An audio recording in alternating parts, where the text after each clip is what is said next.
Hello. Today I'm going to read one of my favorite books. It's called Extra Yarn by Barnett.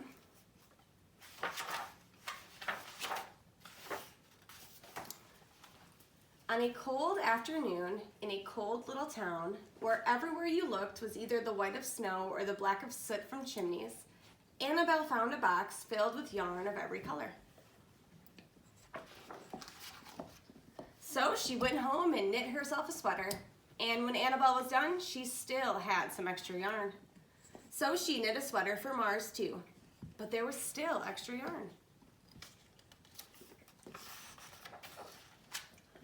And when Annabelle and Mars went for a walk, Nate pointed and laughed and said, "You two look ridiculous." "You're just jealous," said Annabelle. "No, I'm not," said Nate. But it turned out he was.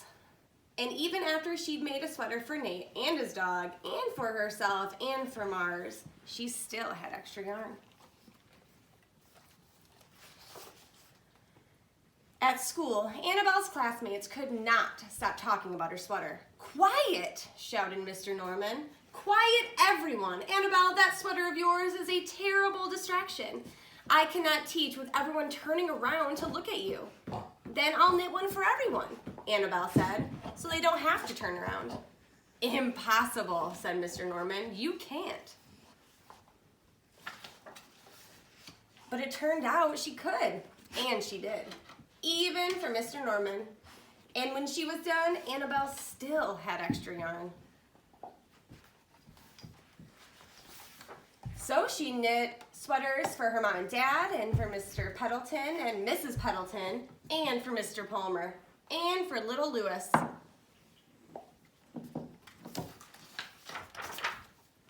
She made sweaters for everyone, except Mr. Crabtree, who never wore sweaters or even long pants, and who would stand in his shorts with the snow up to his knees. "No sweater for me, please," said Mr. Crabtree.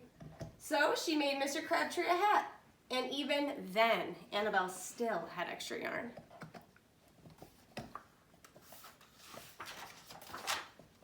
She made sweaters for all the dogs and all the cats, and for other animals too. Soon people thought Annabelle would definitely run out of yarn, but it turned out she didn't. So Annabelle made sweaters for things that didn't even wear sweaters. There's a sweater on this house right now. Things began to change in that little town.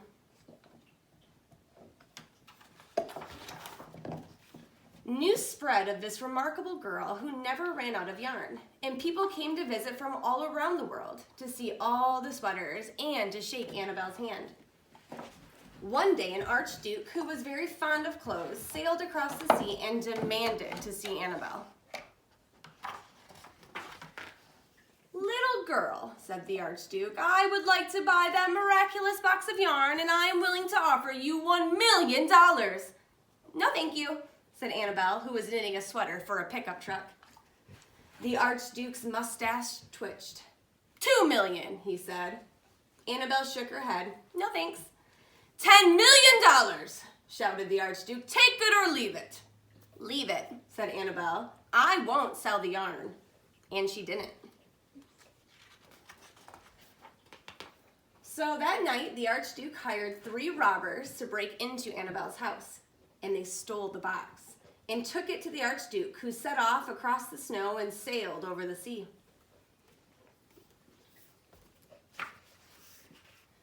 Back to his castle. The archduke put on his favorite song and sat in his best chair.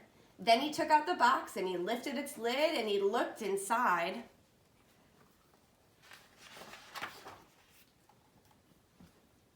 His mustache quivered, it shivered, it trembled. The archduke hurled the box out the window and shouted, "Little girl, I curse you with my family's curse. You will never be happy again." But